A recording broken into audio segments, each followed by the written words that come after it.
உங்களுக்கு மறுபடியும் சொல்ல போகிறேன். ஜெபம்னா என்ன, நம்ம என்ன மாதிரி ஜெபம் பண்ணணும், என்ன ஜெபம் கேட்கப்படும், எந்த ஜெபம் கேட்கப்படாது, நம்ம எப்படிலாம் ஜெபம் பண்ணணும் அப்படின்னு சொல்லிட்டு ஒவ்வொரு முறையும் நம்ம என்ன செய்கிறோம், பார்த்து கொண்டு வருகிறோம். அப்போ ஆண்டவர் சொல்கிறாரு, ஒரு சில நேரங்களில் ஒரு சில ஜெபங்கள் கேட்கப்படாது அப்படின்னு சொல்லியிருக்கிறாரு. அந்த ஜெபங்களில் ஒரு காரியத்தை மட்டும் நம்ம இந்த நாளில் பார்க்க போகிறோம். என்னென்னா, சங்கீதம் 66:18 வாசிப்போமா? சங்கீதம் 66:18 வாசிப்போமா? என் இருதயத்தில் அக்கிரம சிந்தை கொண்டிருந்தேன், ஆனால் ஆண்டவர் எனக்கு செவி கொடார். எனக்கு என் இருதயத்தில் அக்கிரம சிந்தை கொண்டிருந்தேன், ஆனால் என்ன சிந்தனை? அக்கிரம சிந்தை கொண்டிருந்தேன், ஆனால் என் ஜெபத்துக்கு என்ன வராதா? பதில் வராது. அக்கிரம சிந்தை, சரியா? அந்த சிந்தை கொண்டிருந்தேன், ஆனால் எனக்கு என்ன வராது? ஆமாம், எனக்கு பதில் வராது. நம்ம என்னதையும் ஜெபம் பண்ணாலும் பதில் வராது. ஏன் அப்படின்னு சொன்னால், தேவன் பாவிகளை நேசிக்கிறார், அப்படித்தானே? பாவிகளை நேசிக்கிறார். நம்ம பாவிகளாக இருந்தோம், சரியா? ஆண்டவர் அறியாமல் நம்ம இஷ்டம் போல் வாழ்ந்து நடந்து இருந்தோம். ஆண்டவர் நம்மளை தேடி வந்தார், இல்லை? நம்ம பாவத்தெல்லாம் என்னஞ்சார், மன்னிச்சு என்னஞ்சிட்டாரு, நம்ம அவருடைய ரத்தத்தினால் நம்மளை கழுவி பரிசுத்தப்படுத்தி நம்மளை என்னஞ்சிட்டார், ஒரு பரிசுத்தவானாய் என்னஞ்சிட்டார், கொண்டு வந்து நிறுத்திட்டார். அப்போ ஆண்டவர் பாவிகளை நேசிக்கிறார், ஆனால் பாவத்தை நேசிக்க மாட்டார், அப்படித்தானே? பாவம் செய்கிற காரியத்தை நேசிக்க மாட்டார். எப்படி அப்படின்னு சொன்னால், அந்த பாவம் தான் நம்மளை தேவனை பார்க்க விடாதபடிக்கு, ஆண்டவரை பார்க்க விடாதபடி அது என்ன செய்யுது, ஒரு திரையை போல் என்ன செய்யுது, காணப்படுது. அப்படித்தான் நான் சொல்லியிருக்கிறது. எபேசியரில் 2ஆம் அதிகாரத்தில் வாசித்து பார்த்தீங்கன்னா, அவருக்கும் நமக்கும் என்ன செய்கிறது, ஆண்டவரையும் தேவனையும் பார்க்க விடாதபடி இயேசுவுக்கும் பிதாவாகிய தேவனுக்கும் நடுவில் நம்மளுடைய பாவங்கள் எப்படி இருக்கா, சுவரை போல காணப்படுதான். அது பெரிய தடையாக வந்து என்ன செய்யுது, அப்படியே நிற்கிது. அதனால் என்ன செய்யுது, ஆண்டவரை பார்க்க முடியல. இன்றைக்கி நம்ம கூட பார்த்திங்கன்னா, நம்மளுடைய அக்கிரம சிந்தனை யோசனை அப்படிலாம் இருக்கிறது, நமக்கு பதில் வர விடாத அளவுக்கு, ஆண்டவர் செவி கொடுக்க விடாதபடிக்கு, நமக்கு பதில் செய்ய விடாதபடிக்கு நம்மளுடைய சிந்தனை என்ன செய்யுது, அதை தடுத்து நிப்பாட்டுகிறது. இப்போ எப்படி சூரியன் மேலே வீசிக்கிட்டு இருக்கு, வெளிச்சம் தருது, சூடு கொடுக்குது, ஒளி கதிர்கள் கீழே வருது. இதை வந்து என்ன செய்யும், மேகம் வந்துச்சுன்னா அது என்ன செஞ்சிடும், சுத்தமாக நெஞ்சிரும், மறைச்சிரும். எவ்வளோ பெரிய சூரியன் இல்லை, எவ்வளோ பெரிய சூரியன், அதுலேருந்து வர்ற கதிர்கள், அதுலேருந்து வர்ற சூடை நம்மளால் தாங்க முடியல. ஆனால் அதை மறைப்பதற்கு ஒரு மேகம் அது பக்கத்தில் வந்துருச்சுன்னா அது நெஞ்சிரும், சுத்தமாக நெஞ்சிரும், அந்த இதை மறைச்சிரும். சந்திரனை மறைச்சிரும், சூரியனை மறைச்சிரும், நட்சத்திரங்களை மறைச்சிரும், நிலாவை மறைச்சிரும். மேகத்துக்கு அதுக்கு மேலே என்ன இருக்குது அப்படிங்கிறது நம்மளுக்கு தெரியாத அளவுக்கு மறைச்சிரும். நாங்கள் கூட பிளெயினில் போகும்போது கூட பார்த்திங்கன்னா, அப்படி கீழே பார்த்தோம்னா மேகம் தெரியும், ஆனால் மேகத்துக்கு கீழே என்ன இருக்குன்னு தெரியாது. ஜன்னலோரம் ஒரு உட்காந்தோம்னா அப்படி பார்த்தோம்னா தெரியும். அப்போ பார்த்திங்கன்னா, இதே போல தான் நம்மளுடைய வாழ்க்கையிலும் கூட பார்த்திங்கன்னா, நம்ம செய்கிற பாவங்கள் என்ன பாவம்? அக்கிரம சிந்தை, பொறாமை, எரிச்சல், வன்கண், விட்டுவிட முடியாத காரியங்கள், வைராக்கியங்கள். நிறைய பேற்ற வைராக்கியங்க தான் அதிகமாக இருக்குது. இப்படி வைராக்கியங்கள் இப்படி சொல்லிக்கொண்டே போகலாம், நிறைய காரியங்களை சொல்லிக்கொண்டு போகலாம். இத்தனை காரியமும் ஆண்டவர் இருந்து பதில் வரவிடாத அளவுக்கு நம்மளை என்ன செய்தது, அப்படியே தடை பண்ணி போட்டுறது. அப்படி என்னஞ்சிருது, தடை பண்ணி போட்டுறது. நம்மளுக்கு பதில் கொடுக்க விடாத அளவுக்கு தடை பண்ணி போட்டுறது. நம்ம என்னைக்கு அந்த பாவத்தை ஆண்டவர் சமூகத்தில் அறிக்கை செஞ்சு விட்டுறணும். ஆண்டவரே, நான் இனிமேல் கோவப்படக்கூடாது அப்படின்னா அந்த கோவப்படுற காரியம் வரக்கூடாது. ஆண்டவரே, நான் தேவையில்லாத மற்றவங்களை புறங்குறுகிற காரியம் எனக்குள்ளே இருக்கக்கூடாதுன்னா அது இருக்கக்கூடாது. அதை விட்டுறணும். மறுபடியும் என்ன செய்யக்கூடாது, 5 நாள் கழித்து, 1 வாரம் கழித்து, 1 மாதம் கழித்து மறுபடியும் அதை பேசக்கூடாது, சரியா? அப்படி செஞ்சோம்னா நமக்கு என்ன வராது, பதில் வராது. ஜெபத்திற்கு பதில் வராது. ஏன்னு சொன்னால், யாக்கோப்பு பார்ப்போம். பார்த்தீங்கன்னா, யாக்கோப்பை ஆண்டவர் ஒரு இடத்துல சந்திக்கிறாரு. அது வரைக்கும் அவனுக்கு சரியான பதில் கிடைக்கல. ஆனால் சந்தித்த பிறகு ஆண்டவர் நினைஞ்சார், அதை மாற்றினார், சரியா? ஆதியாகமம் 32ஆம் அதிகாரம் 26லேருந்து 29 வரைக்கும் வாசிக்கலாமா? அவர் நான் போகட்டும், பொழுது விடுகிறது என்றார். நாம் போகட்டும், பொழுது விடுகிறது என்றார். அதற்கு அவன் நீர் என்னை ஆசீர்வதித்தால் ஒழிய உம்மை போக விடேன் என்றார். ஆமா, நீர் என்னை ஆசீர்வதித்தால் ஒழிய நான் உம்மை போக விட மாட்டேன் அப்படின்னு சொல்லிட்டு யாக்கோப்பு என்ன செய்றான், ஆண்டவர்கிட்ட சொல்கிறான். அங்கே ஆண்டவரோடு போராடிக்கிட்டு இருக்கான்.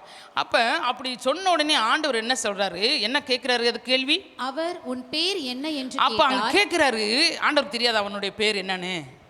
தெரியுமா தெரியாதா? தெரியும் தானே. ஆனால் இங்கே பாருங்க, ஆண்டவர்கிட்ட கேள்வி ஆண்டவர் கேட்குறாரு, உன் பேர் என்ன அப்படின்னு கேட்குறாரு. யாக்கோபு என்றான். யாக்கோப்பு என்றான். யாக்கோப்புனா என்ன அர்த்தம்? எத்தன், ஏமாற்றுக்காரன். சரியா?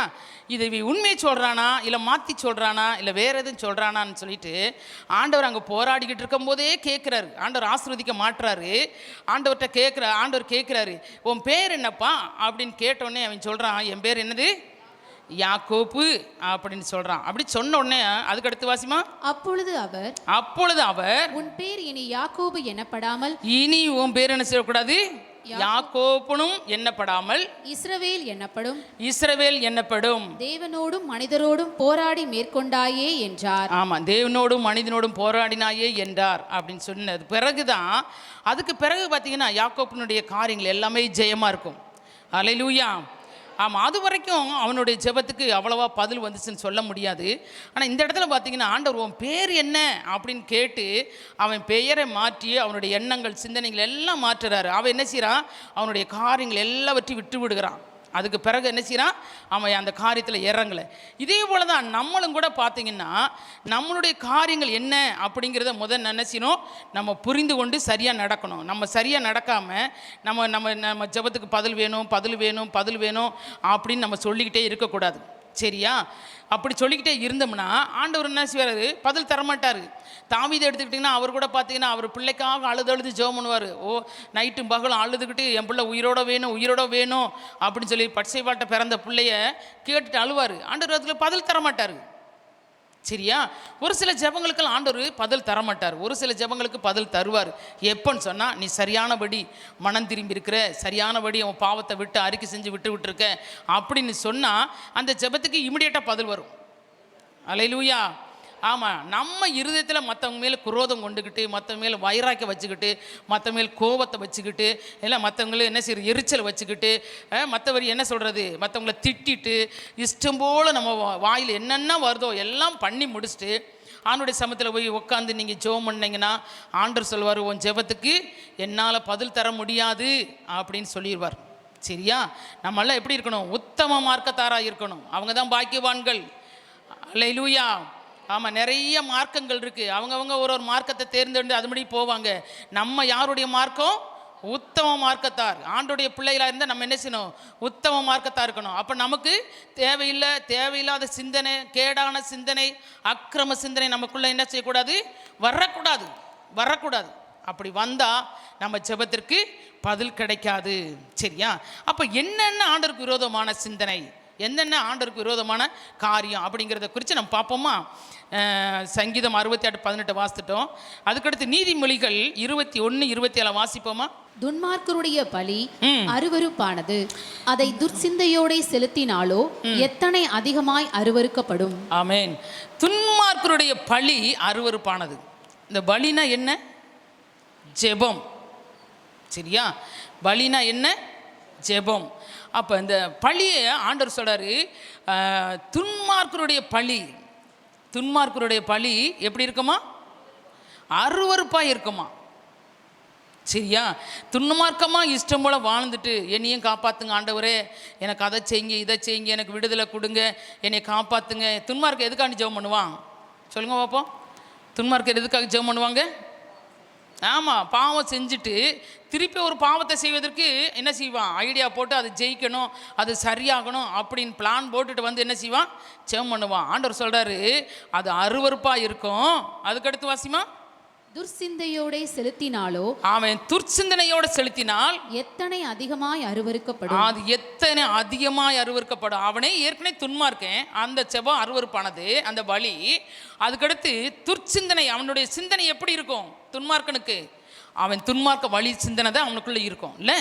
அப்போ அந்த துர்சிந்தனை அப்படி உள்ளவன் செஞ்சானா அதை காட்டிலும் அருவருப்பாக இருக்குமா, அதை காட்டிலும் ஆண்டோட சமூகத்தில் அருவருப்பாக இருக்குமா. இன்றைக்கி நம்மளில் எத்தனை பேர் அந்த மாதிரி இருக்கிறோம்? ஒரு வேளை ஆலயத்துக்குள்ள வரும்போது நீங்கள் என்ன செய்யலாம், நல்லவங்களை போல் இங்கே வந்துடலாம்.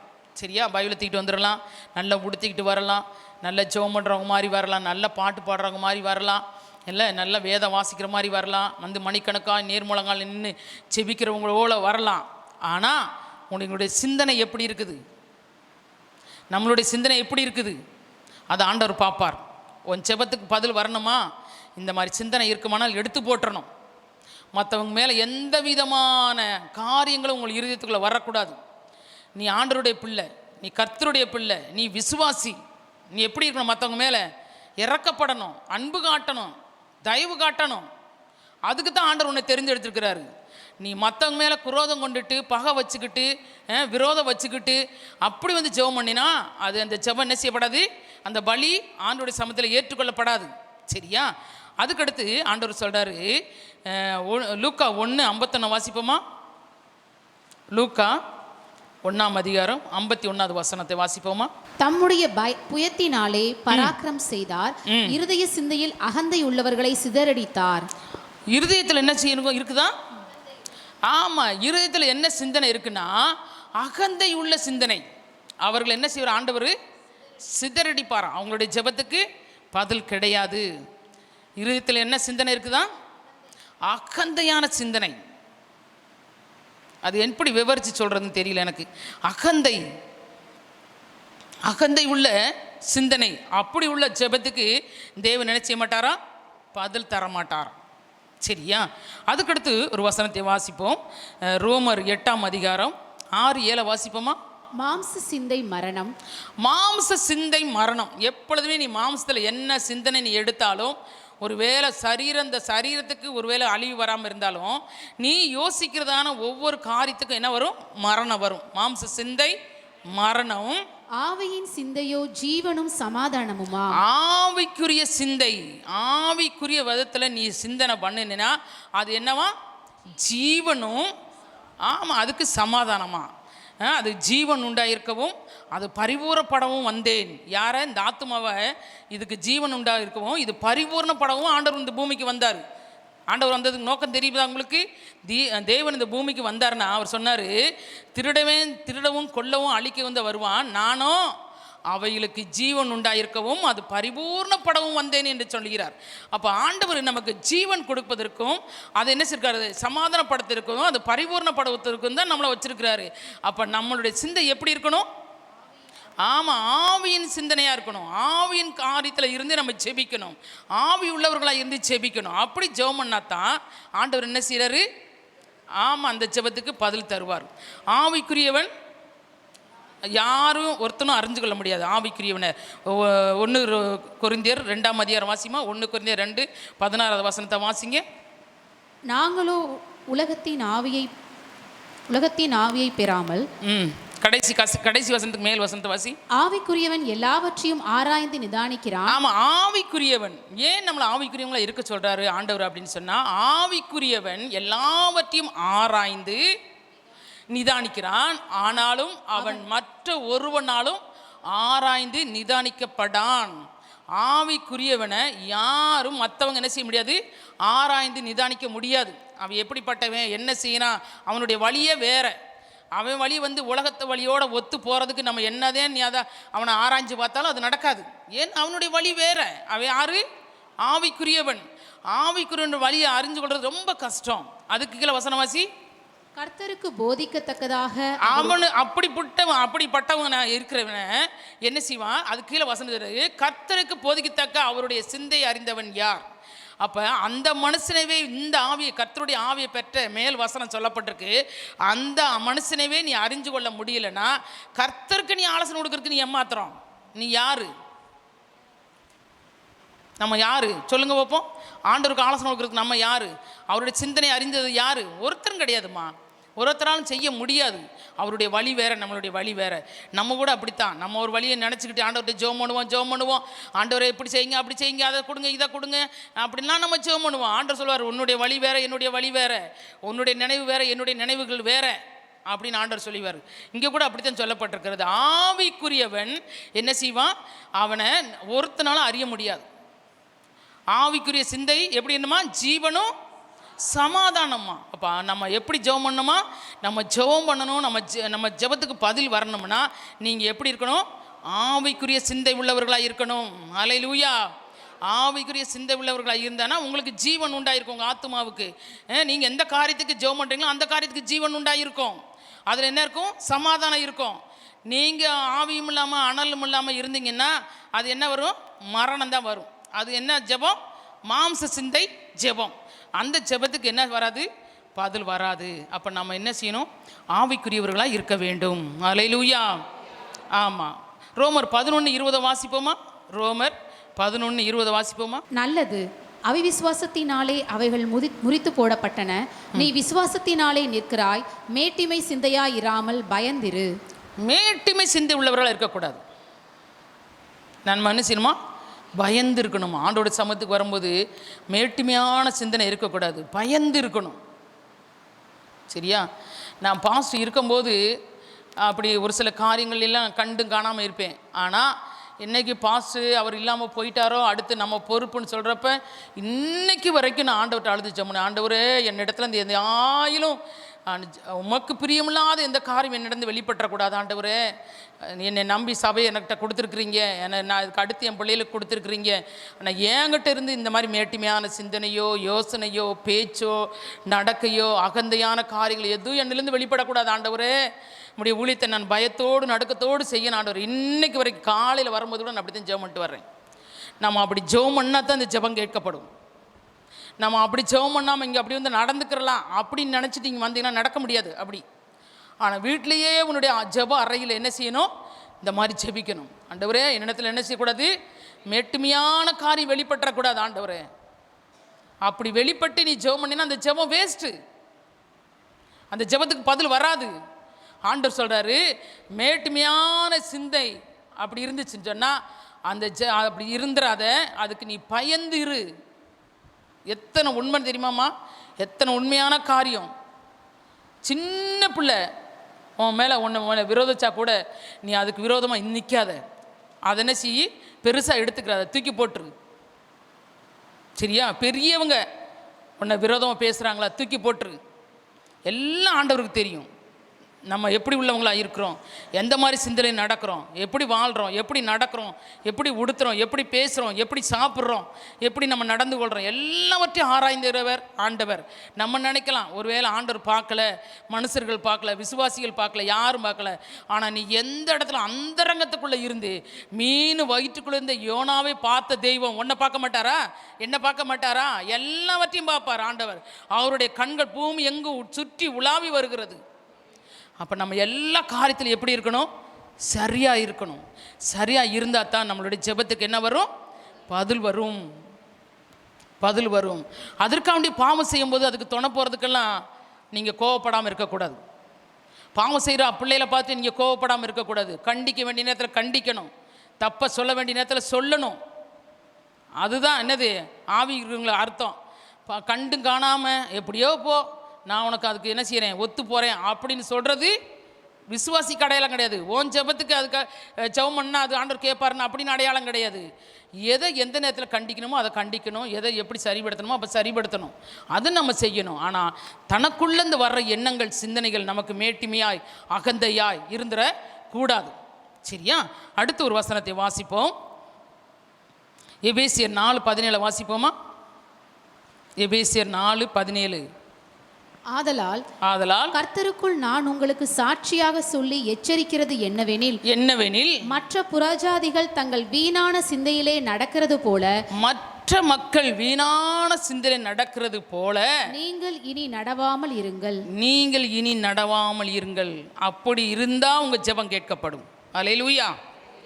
ஆமா, என்ன இதில் சொல்லப்பட்டிருக்கிறது? புறஜாதிகள் தங்கள் வீணான சிந்தையிலே நடக்கிறார்கள். புறச்சாதிகள் என்ன வீணான சிந்தனையில் என்ன நடப்பாங்க? அவங்களுக்கு ஆண்டவர் பற்றி பயமே இல்லை. ஆண்டவர் பற்றி அவங்களுக்கு தெரியவே தெரியாது. பரிசுத்தம்னா என்னன்னு தெரியாது, நீதினா என்னன்னு தெரியாது, ஒழுக்கம்னா என்னன்னு தெரியாது. இல்லை அப்படித்தானே? உத்தமம்னா என்னன்னு தெரியாது. அப்படிப்பட்ட மக்களோடு சேர்ந்து நீங்கள் என்ன செய்யக்கூடாது? நடக்கக்கூடாது. நீங்கள் என்ன செய்யக்கூடாது? நடக்கக்கூடாது. உன்னுடைய வழிகள் வேறு, அவங்களுடைய வழிகள் வேறு. அப்படித்தானே? அப்படித்தானே? இல்லை ரெண்டும் ஒன்றாத்தே இருக்குதா? இல்லை, நம்ம வழி வேற, ஆவிக்குரியவங்க வழி வேற, புறஜாதியுடைய வழி வேற. அவங்க என்ன செய்வாங்களாம்? வீணான சிந்தனை கொண்டு இருப்பாங்களாம். வீணான சிந்தனை கொண்டிருப்பாங்களா? நம்ம சிந்தனையை கொண்டு போய் அது கூட சேர்த்தா எப்படி போயிடும்? நம்ம சிந்தனை அது முழுங்கும். எப்பயுமே நம்ம சிந்தனை என்ன செஞ்சிடும்? அது முழுங்கிரும். நீங்கள் அதை மேற்கொள்ளுவீங்களா? முடியாது. ஏன்னா அந்த அளவுக்கு நம்ம என்ன செய்யலை, இன்னும் வளரலை. இன்னமும் நம்ம என்ன செய்யணும்? பரிசுத்தமாகறவன் இன்னும் பரிசுத்தமாகட்டும். இல்லை, நீதிமானக்கும் இன்னும் நீதிமானாக மாறணும். செபிக்கிறவன் இன்னும் செபிக்கணும். வேத வாசிக்கணும், இன்னும் வேத வாசிக்கணும். எல்லாம் நம்ம கண்டு முடித்து வாஸ்து எல்லாத்தையும் தெரிஞ்சு கொண்டா அப்படின்லாம் கிடையாது. நம்ம எவ்வளவோ இன்னும் ஆழத்துக்குள்ளே போக வேண்டியது இருக்குது. மேலோட்டமாக தான் இருக்கிறோம். நம்ம புறஜாதி மக்கள் அவங்க வீணான காரியத்தை செய்கிறதுக்கு இடம் கொடுக்காதபடி நம்ம என்ன செய்யணுமா? அதிலிருந்து நம்மளை காத்து கொள்ளணும். அப்படி இருந்தால்தான் உங்களுடைய ஜெபத்துக்கு என்ன செய்யும்? பதில் வரும். நீங்கள் ஆண்டவர் கொடுக்க வேண்டிய நேரத்தெல்லாம் அந்த வீணான சிந்தனை உள்ள மக்கள்கிட்ட நேரத்தை கொடுத்து பேசி பேசி பேசி பேசி உங்கள் நேரத்தெல்லாம் வீணாக்கியிருப்பீங்க. அதெல்லாம் வீணாக்கிட்டு அப்புறம் கொஞ்ச நேரம் ஆண்டவருக்கு அப்படின்னு சொல்லிட்டு ஆண்டவர் சமத்தில் முழங்கால் பட்டி ஜெபம் பண்ணுறது, ரொம்ப நேரம் ஃபோனில் ஜெபம் பண்ணுறது, பேசுகிறது, மணிக்கணக்காக ஃபோனில் பேசுகிறது, மணிக்கணக்காக ஃபோனை பார்க்குறது. நீங்கள் ஒன்று செய்யுங்க, ஃபோனை எடுத்தீங்கன்னா நேரத்தை குறிச்சிக்கோங்க. உங்கள் ஒரு பேப்பரில் எத்தனை மணிக்கு இது ஆரம்பிக்கிறோம் அப்படின்னு குறிச்சிக்கோங்க. திருப்பி முடிக்கும்போது பாருங்கள் எத்தனை மணிக்கு முடிக்கிறோம் அப்படின்னு பாருங்கள். அதே செப நேரத்தையும் என்ன செய்யுங்க, நீங்கள் ஜெபம் பண்ணும்போது ஒரு பேப்பரில் எடுத்து குறிச்சிக்கோங்க. எத்தனை மணிக்கு ஆரம்பிக்கிறீங்க, திருப்பி அது எத்தனை மணிக்கு முடிக்கிறீங்கன்னு போட்டு பாருங்கள். எது அதிகமாக இருக்குன்னு பாருங்கள். எது அதிகமாக இருக்கும்? ஃபோன் பேசுகிறது தான், ஃபோனில் பார்க்குறது அதிகமாக இருக்கும். ஏன்னா பிசாசு அந்த மாதிரி நம்முடைய எண்ணங்களை, சிந்தனையும், பார்வையும், யோசனை எல்லாம் கெடுத்து வச்சுட்டான். அதனால தான் புறச்சாதிகள் செய்கிற வீணான சிந்தனைக்கு நீங்கள் என்ன செய்யக்கூடாது? உங்கள் இடத்த கொடுக்காதீங்க, நேரத்தை கொடுக்காதீங்க. அதுக்கு பதில் என்னுடைய சமூகத்தில் என்னுடைய நேரத்தில் என்னுடைய பங்கில் அதிக நேரத்தை செலவு செய்யுங்கன்னு சொல்லி ஆண்டவர் விரும்புகிறார். எச்சரிக்கையாக இருக்க சொல்கிறார். அப்படி நம்ம செய்கிறோமா? சொல்லுங்க பார்ப்போம். அது மிகவும் குறைவு, அது மிகவும் குறைவு. அப்படி இந்த நம்முடைய ஜெபத்துக்கு என்ன வராது? பதில் வராது. ஹல்லேலூயா. ஆமாம், நமக்கு பதில் வரணும்னா நம்ம நேரத்தை சரியாக கடைபிடிக்க வேணும். வீணான சிந்தனைக்கு இடம் கொடுக்கக்கூடாது. சரியா? 1 தீமோத்தேயு 6:17 வாசிப்போமா? இவ்வுலகத்திலே ஐஸ்வர்யம் உள்ளவர்கள் இருமாப்பான சிந்தை உள்ளவர்களாய் இராமலும் நிலையற்ற ஐஸ்வர்யத்தின் மேல் நம்பிக்கை வையாமலும் நாம் அனுபவிக்கிறதற்கு சகலவித நன்மைகளையும் நமக்கு சம்பூர்ணமாய் கொடுக்கிற ஜீவனுள்ள தேவன் மேல் நம்பிக்கை வைக்கவும். ஆமாம், ஜீவனுள்ள தேவன் மேலே என்ன செய்யணும்? நம்பிக்கை வைக்கணும். என்ன செய்யணும்? இவ்வுலகத்திலே ஐஸ்வர்யம் உள்ளவர்கள் இருமாப்பான சிந்தை உள்ளவர்களாக இராமலும். ஐஸ்வர்யம் உள்ளவர்களுக்கு இருமாப்பு இருக்கும். இருக்குமா இருக்காதா? அவங்களுக்கு நிறைய செல்வம் இருக்குது, பணம் இருக்குது, சொத்து இருக்குது, செல்வம் இருக்குன்னா அவங்கள நீங்கள் அப்படி தாழ்மையாக பார்த்துட முடியுமா? சொல்லுங்கள், பார்க்க முடியாது. அவங்க என்ன செய்வாங்க? இருமாப்பான சிந்தை உள்ளவர்களாய் இராமலும் நிலையற்ற ஐஸ்வர்யத்தின் மேல் நம்பிக்கை வையாமலும் நாம் அனுபவிக்கிறதுக்கு சகலவித நன்மைகளும் நமக்கு சம்பூர்ணமாய் கொடுக்கிற. அவங்களுக்கெல்லாம் அது நிலையற்றது. அவங்கள்ட்ட எல்லாம் இருக்கும், இருந்தாலும் இல்லைன்னாலும் நீ என்ன செய்யாத, அவங்கள நம்பாத. நமக்கு என்ன கொடுக்குறாரு? நம்பிக்கை வையாமலும் நாம் அனுபவிக்கிறதுக்கு சகலவிதான நன்மைகளையும் நமக்கு சம்பூர்ணமாய் கொடுக்கிற ஜீவனுள்ள தேவன் மேல் நம்பிக்கை. ஆமாம், அவர் மேலே நம்பிக்கை வச்சு நீ ஜெபம் பண்ணணும்.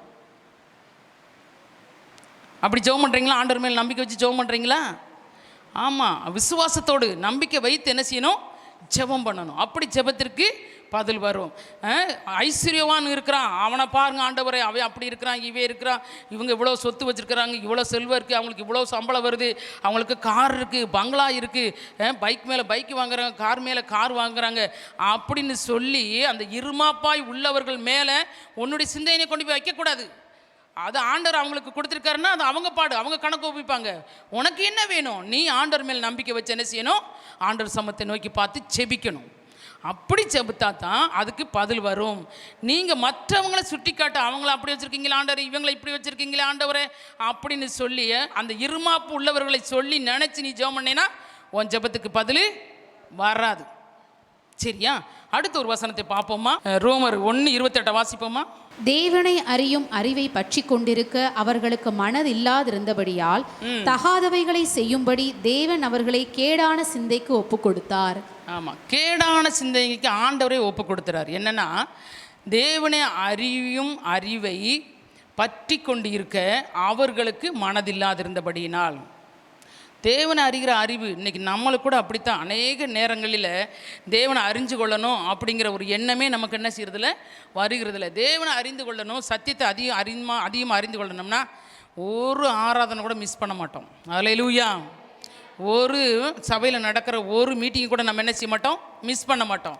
அதே ஆண்டவர் சொல்லிக்கிறார், தேவனே அறியும் அறிவை பற்றி கொண்டிருக்க அவர்களுக்கு மனதில்லாது இருந்தபடியால் தகாதவைகளை செய்யும்படி அவர்களுக்கு மனசே இல்லை. ஞாயிற்றுக்கிழமை ஒரு நாள் போனால் போதும் ஆராதனைக்கு. அதுவும் எப்போ போனோம், 2 பாயிண்ட் 3 பாயிண்ட் செய்து கொடுத்த பிறகு 4வது பாயிண்ட் 5வது பாயிண்ட்டுக்கு போவோம். அப்போ போய் என்ன செய்வோம், ஆண்டுடைய வார்த்தையை கேட்போம். அவர்கள் செய்தபடியால் தேவன் அவர்களை கேடான சிந்தனைக்கு ஒப்பு கொடுத்தார். அப்படிப்பட்ட உங்களுடைய ஜெபம் கேட்கப்படாது. கேடான சிந்தனைக்கு ஒப்பு கொடுக்குறவங்களுடைய ஜெபம் கேட்கப்படாது. என்னைக்கு நீங்கள் சத்தியத்தை அறிகிற அறிவுக்குள்ளே வர்றீங்களோ, சத்தியத்தை அறிந்து கொள்ளணும், சத்தியத்தை இன்னும் கேட்கணும், வேதத்தில் என்ன சொல்லப்பட்டிருக்கிறது, நம்ம அதன்படி நடக்கிறோமா, தேவன் பேசுகிறது எனக்கு தானா அப்படின்னு சொல்லிட்டு என்ன செய்யணும், அந்த ஆசை இருக்கணும், அந்த வாஞ்சை இருக்கணும், அந்த தாகம் இருக்கணும், சத்தியத்தை அறிகிற தாகம் இருக்கணும். அப்படி இருந்தால் தான் நீங்கள் என்ன செய்ய முடியும், அதில் வளர முடியும். யாருக்கோ சொல்கிறாங்க, யாருக்கோ பேசுகிறாங்க, எனக்கு இல்லை, எனக்கு ஏதோ ஒரு ஆசீர்வாதம் வேணும் அப்படின்னு சொல்லிட்டு கடைசியில் உட்காந்துட்டு செய்தி கொடுக்குற நேரம் தூங்கிட்டு அப்புறம் ஒன்றுனா ஒரு காரியத்தை சொல்லி இதுக்கு ஜெபம் பண்ணுங்க, அதுக்கு ஜெபம் பண்ணுங்க, அது அப்படி இருக்குது, இது இப்படி இருக்குது. நான் என்ன சொல்கிறேன், பலிபீடத்துலேருந்து வரும்போது நீ சத்தியத்தை கேட்கலன்னா நீ விசுவாசிக்க லாய்க்கு இல்லை. பலிபீடத்துலேருந்து வருகிற வார்த்தை ஒவ்வொன்றும் நீ ரிசீவ் பண்ணலை, எனக்கு தான் அப்படின்னு நீ எடுத்துக்கொள்ளலைன்னா உனக்கு எந்த ஆசீர்வாதமும் கிடைக்காது. உன்னால் செபிக்க முடியாது, உன்னால் வேதம் வாசிக்க முடியாது, எந்த ஆசீர்வாதம் நீ மட்டும் இல்லை உன் சந்ததியை பெற்றுக்கொள்ள முடியாது. நீ எப்படியோ அப்படி தான் உன் சந்ததி இருக்கும். ஆனால் இங்கே உட்காந்துருக்கோம், சத்தியத்தை கேட்குறோம்னா தூக்கம் வரக்கூடாது, உங்களுக்கு வேறு ஒரு சிந்தனை இருக்கக்கூடாது. இங்கே பேசும்போது தூங்கிட்டு இருந்துட்டு அப்புறம் ஒரு ப்ரேயர் பாயிண்ட் வரிசையாக சொல்கிறது, இதை ஜெபம் பண்ணுங்க, அதுக்கு ஜெபம் பண்ணுங்க, இதுக்கு ஜெபம் பண்ணுங்க. அப்போ நீ என்ன சத்தியத்தை அறிந்து கொள்கிற? எத்தனை வருஷம் விசுவாசி? இன்னமும் விசுவாசி போலே உட்காந்துருந்தா என்ன அர்த்தம்? நீ 10 பேருக்கு ஜெபம் பண்ணுமே, 10 பேர் ஆண்டவருக்கு ஆதாயம் பண்ணி கொண்டு வரணுமே. இன்னமும் எனக்கு அங்கே வலிக்குது, இங்கே வலிக்குது, அதை பண்ணுங்க, இதை பண்ணுங்க, இதுக்கு ஜெபம் பண்ணுங்க, இதுக்கு ஜெபம் பண்ணுங்க சொல்லக்கூடாது. அப்படின்னா என்ன அர்த்தம்? நீ நல்லா இன்னும் சத்தியத்தை அறிந்து கொள்ளன்னு அர்த்தம். ஏதோ ஒரு பாயிண்ட், முக்கியமான பாயிண்ட், அது 2 பேர் சேர்ந்து ஜெபம் பண்ணும், அது முக்கியமாக ஜெபம் பண்ணும், அது பாரத்தோடு ஜெபம் பண்ணும் அப்படின்னா சொல்லலாம். வாரந்தோறும் எனக்கு இது பண்ணுது, அது பண்ணுது, எனக்கு அதுக்கு ஜெபம் பண்ணுங்க, இதுக்கு ஜெபம் பண்ண. அப்புறம் எதுக்கு சர்ச்சுக்கு வர்றீங்க? என்னத்தை சத்தியத்தை அறிந்து கொள்கிறோம் சொல்லுங்க பார்ப்போம். சத்தியத்தை அறிந்து கொள்ளணும், நல்லா சத்தியத்தை அறிகிற அறிவுக்குள்ளே வரணும். அப்படின்னு நீ இருந்தீங்கன்னா உன் ஜெபத்துக்கு பதில் வரும். அல்லேலூயா. இல்லை அப்படின்னா பதில் வராது. பதில் என்ன செய்யாது, வராது. நீங்கள் என்ன செய்கிறீங்க, யாருக்கோ சொல்கிறாங்க, எவருக்கோ சொல்கிறாங்கன்னுட்டு பேசாமல் இருப்பீங்க. ஏன்னு சொன்னால் அப்படிப்பட்டவங்கள நம்ம கண்டுபிடிச்சலாம், ஆலயத்துக்கு வர்றதுலே கண்டுபிடிச்சிடலாம். என்னைக்கு நீ ஆரம்ப ஜெபத்துக்கு வர்றையோ அப்போ தான் உன்னை சொல்ல முடியும், நீ சத்தியத்தை அறிகிற அறிவுக்குள்ளே வர்ற, சத்தியத்தை அறிந்து கொள்ளணும் விரும்புகிற, ஆண்டவருக்குள்ள அதிகமாக வளரணும்னு விரும்புகிற அப்படின்னு நாங்கள் தெரிஞ்சு கொள்ளுவோம். நீங்கள் லேட்டாக வர்றது, லேட்டாக சத்தியத்தை கேட்குறது, சத்தியத்தின்படி வாழ்கிறதுல. ஆனால் கேள்வி பார்த்திங்கன்னா பயங்கரமாக கேள்வி கேட்பாங்க. அவங்க தான் பார்த்திங்கன்னா அவங்களுக்கு கிளகலையாக பிரியும், முடியெல்லாம் மூளையாக இருக்கும், அப்படி பேசுவாங்க. ஏன்னா வேதத்தில் என்ன சொல்லப்பட்டிருக்கு அந்தபடி என்ன செய்ய மாட்டாங்க, வாழ மாட்டாங்க, இருக்க மாட்டாங்க. அப்படி நம்ம என்ன செய்யக்கூடாது, இருக்கக்கூடாது. நம்முடைய ஜெபத்துக்கு பதில் வரணும் அப்படின்னு சொன்னால் நம்ம எப்படி இருக்கணும், சத்தியத்தை அறிகிற அறிவுக்குள்ளே வரணும். வாசி வந்த வசனத்தை மறுபடியும் ரோமர் 1:28. தேவனை அறியும் அறிவை பற்றி கொண்டிருக்க அவர்களுக்கு மனது இல்லாதிருந்தபடியால். ஆமாம், மனது இல்லாமல் இருக்கக்கூடாது. அவர்களுக்கு இல்லாமல் இருந்துச்சு, ஆனால் உங்களுக்கு இருக்கக்கூடாது, எனக்கு இருக்கக்கூடாது. அப்படி ஒவ்வொருத்தரும் சொல்லணும், ஆண்டவரே எனக்கு அந்த ஆவி இருக்கக்கூடாது, அந்த எண்ணம் இருக்கக்கூடாது, நான் சத்தியத்தை அறிகிற அறிவுக்குள்ளே வரணும். தகாதவைகளை செய்யும்படி தேவன் அவர்களை கேடான சிந்தை. அப்படிப்பட்டவங்க சத்தியத்தை கேட்கறதுக்கு உனக்கு மனசு இல்லைன்னா எப்படி விடுவாரா? கேடான சிந்தனைக்கு என்ன செய்வார், அவங்கள விட்டுருவார். உங்களுடைய ஜெபத்துக்கு என்ன செய்வது, பதில் வராது. அப்போ என்னத்துக்கு எங்களுக்கு பதில் வரும் அப்படின்னு சொன்னால் அதுக்கு ஒரு 3-4 பாயிண்ட் கொடுக்குறேன். நீதிமொழிகள் 8:5 வாசிமா. அப்போ எதுக்குத்தே எங்களுக்கு பதில் வரும் அப்படின்னு சொல்லி கேட்குறீங்களா? ஆண்டவர் சொல்கிறாரு, பேதைகளே விவேகம் அடையுங்கள், பேதைகளே விவேகம் அடையுங்கள், மூடர்களே புத்தியுள்ள சிந்தையாயிருங்கள். மூடர்களே, நம்ம எல்லாருமே மூடர்கள் தான். அப்படித்தான் சொல்ல முடியும். நம்ம பெரிய ஞானியெல்லாம் சொல்ல முடியாது. அப்போ அவங்க ஆண்டவர் என்ன சொல்கிறாரு, புத்தி உள்ள சிந்தனையாக இருக்கணும். எப்படி இருக்கணுமா? ஆமாம், புத்தி உள்ள. நம்ம எல்லாம் சகோதரிமலாக இருக்கிறதுனால நீதிமொழியெல்லாம் சொல்லப்பட்டிருக்கிறது, புத்தி உள்ள ஸ்திரீ புத்தி உள்ள ஸ்திரீ தன் வீட்டை கட்டுகிறாள். அப்போ நமக்குடைய சிந்தை எப்படி இருக்கணும்?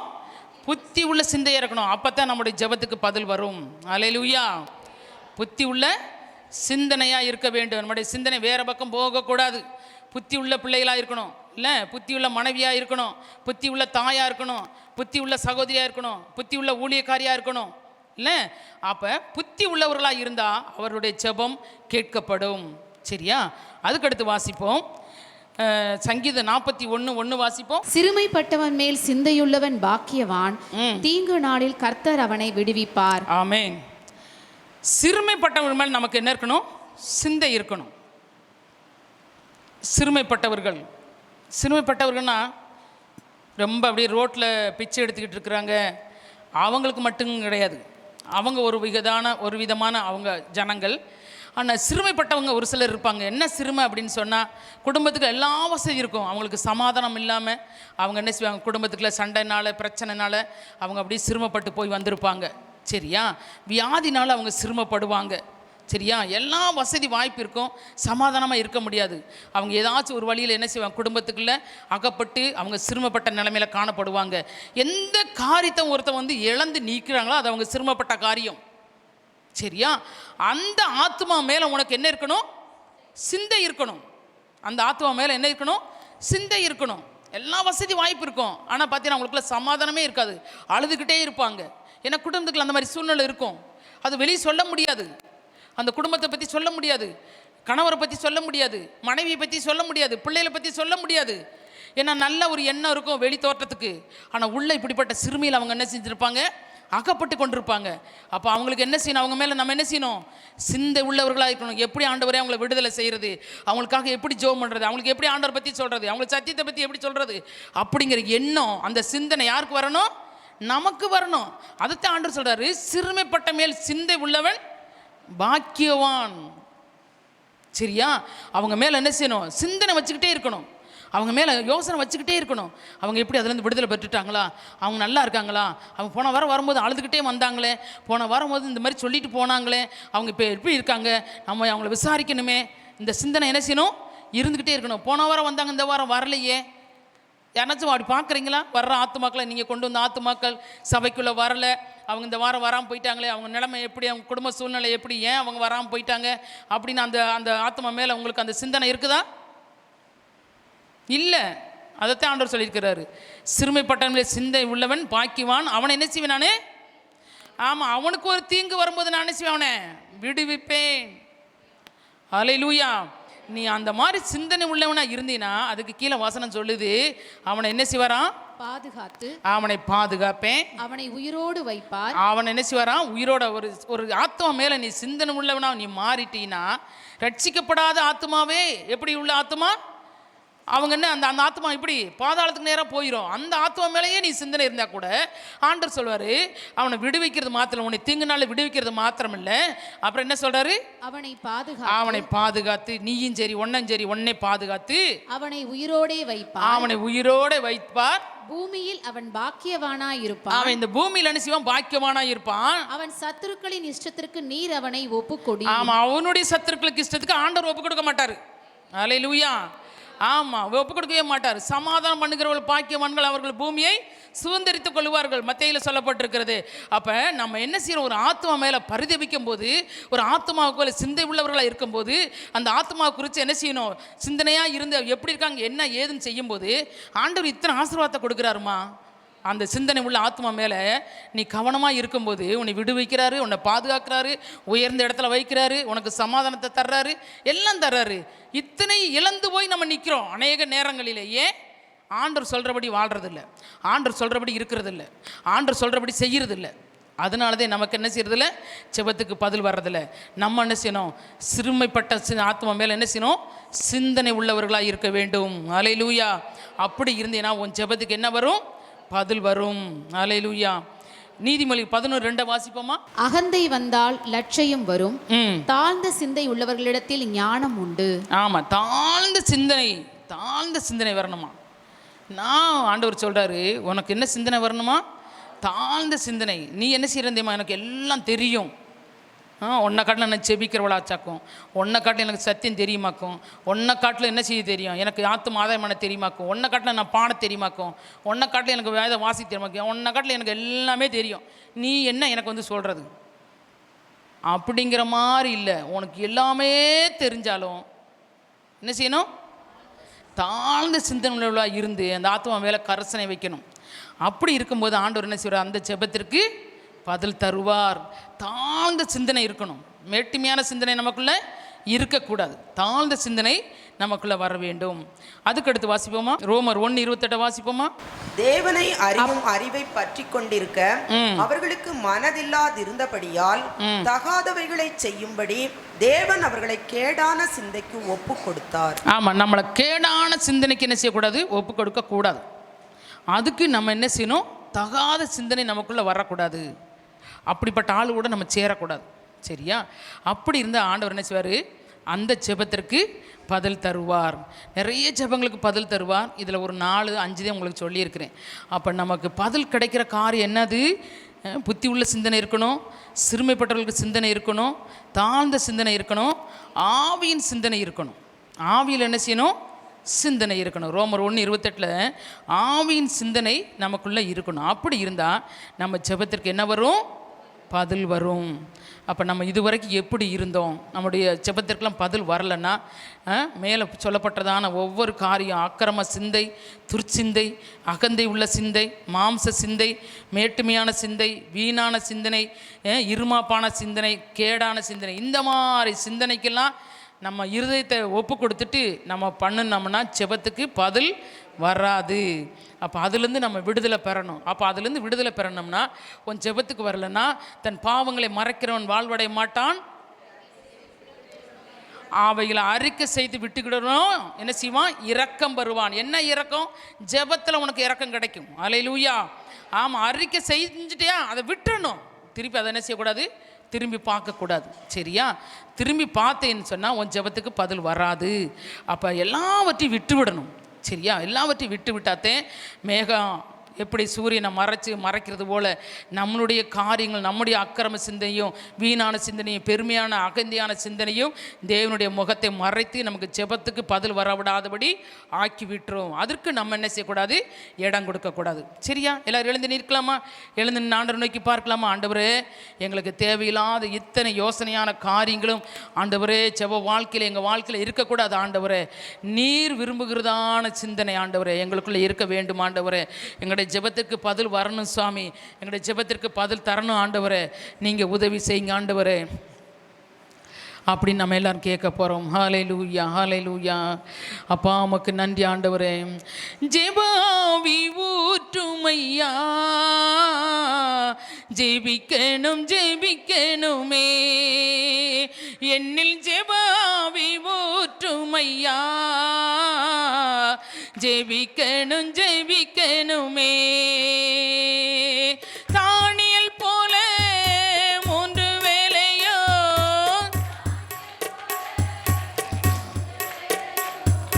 தவறாமல் நான் ஜெபிக்கணுமே.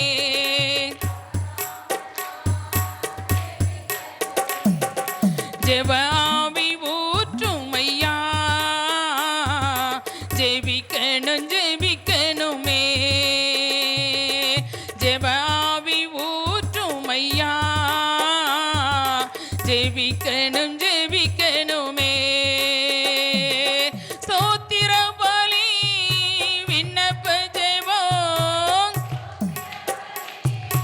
விண்ணப்ப ஜெபம் எந்நேரமும் நான் ஏறெடுக்கணும், எந்நேரமும் நான் ஏறெடுக்கணும். ஜெபாவி ஊற்றுமையா, ஜெபிக்கணும் ஜெபிக்கணுமே, ஜெபாவி ஊற்றுமையா, ஜெபிக்கணும் ஜெபிக்கணுமே. திறப்பின் வாசல்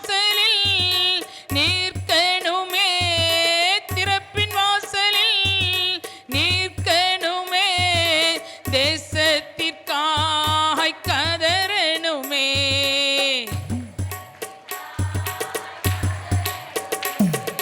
ஜெபாவி ஊற்றுமையா,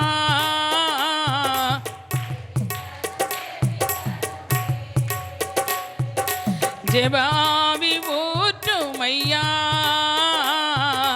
ஜெபிக்கணும் ஜெபிக்கணுமே. மூலங்கால்கள் மூடங்கணுமே, மூலங்கால்கள் மூடங்கணுமே. கண்கள் எல்லாம் குலமாகணும், என் கண்கள் எல்லாம் குலமாகணும்.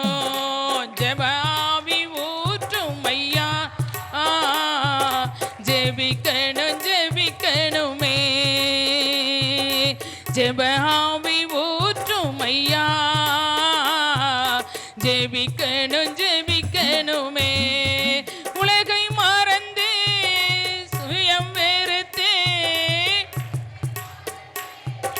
சுயம் வெறுத்தே பாதத்தில் அமரணுமே. நான் பாதத்தில் கிடக்கணுமே. ஜெபாவி ஜெபிக்கணும் ஜெபிக்கணுமே. ஜெபாவி ஊற்றுமையா, ஜெபிக்கணும் ஜெபிக்கணுமே. ஜெபாவி ஊற்றுமையா, ஜெபிக்கணும் ஜெபிக்கணுமே. ஆமென். ஆண்டவரே, இந்த ஜெபாவி எங்களுக்கு ஊற்றப்பட வேண்டும்னா எங்களது ஆண்டவரே ஜெபத்தில் ஆண்டவரே அகந்தை உள்ள சிந்தனை இருக்கக்கூடாது. ஆண்டவரே மேட்டுமையான எண்ணம் இருக்கக்கூடாது. ஆண்டவரே வீண் சிந்தனை இருக்கக்கூடாது, வீண் பெருமை இருக்கக்கூடாது. ஆண்டவரே தேவையில்லாத காரியங்கள் எங்கள் ஜெப வாழ்க்கையில் இருக்கக்கூடாது, எங்கள் எண்ணத்தில் சிந்தனையில் ஆண்டவரே இருக்கக்கூடாது. ஆண்டவரே இவற்றெல்லாம் எடுத்து போட்டால் ஆண்டவரே எங்கள் மேலே ஜெபாவி ஊற்றப்படும். ஆண்டவரே எங்களுடைய விண்ணப்பத்திற்கு பதில் வரும் ஐயா, எங்களுடைய விண்ணப்பத்திற்கு பதில் வரும். ஆண்டவரே நாங்கள் இவற்றை எல்லாம் விட்டு விட்டு புத்தி உள்ள சிந்தனை உள்ளவர்களாக இருந்த ஆண்டவரே, அப்பா தெளிவுள்ள ஆண்டவரே சிந்தனை உள்ளவர்களாக இருந்த ஆண்டவரே, நாங்கள் ஜெபத்தில் எல்லாவற்றையும் பெற்றுக்கொள்ள ஆவியானவரே எங்களுக்கு நீர் அனுக்கிரகம் பண்ண வேண்டுமாய் நாங்கள் உம்மை நோக்கி பார்க்கிறோம். ஆண்டவரே எங்கள் ஒவ்வொருவரையும் உடைய கரத்தில் ஒப்பு கொடுக்கிறோம். சத்தியத்தை அறிகிறோம், அறிவிலே ஆண்டவரை நாங்கள் வளர ஆண்டவரே அதிலே நாங்கள் தேறி நிற்கிறவர்களாய் காணப்பட எங்களை ஒப்பு கொடுத்து நாங்கள் ஜெபிக்கிறோம். அப்பா எங்களை ஒப்பு கொடுக்கிறோம், எங்களை ஒப்பு கொடுக்கிறோம். ஆண்டவரே எங்கள் ஜெபத்துக்கு நீங்கள் பதில் தாங்க. ஆண்டவரே என்னை ஜெபம் மடியிலே திரும்ப வந்தது என்று தாவீது சொன்னது போல ஆண்டவரே அப்படி வராதபடி ஆண்டவரே எங்கள் ஜெபத்துக்கு பதில் வரணும். ஆண்டவரே எங்கள் ஜெபத்துக்கு பதில் வரணும் சுவாமி. அப்படிப்பட்ட காரியத்தை செய்து வழிநடத்த போகிற கிருபைக்காய் உமக்கு ஸ்தோத்திரம். எல்லா துதி கன மகிமையாவும் உமக்கே செலுத்துகிறோம். என் இயேசுவின் நாமத்தில் இருக்கிறங்கள் ஜீவனுள்ள நல்ல பிதாவே. ஆமேன் ஆமேன். அல்லேலூயா.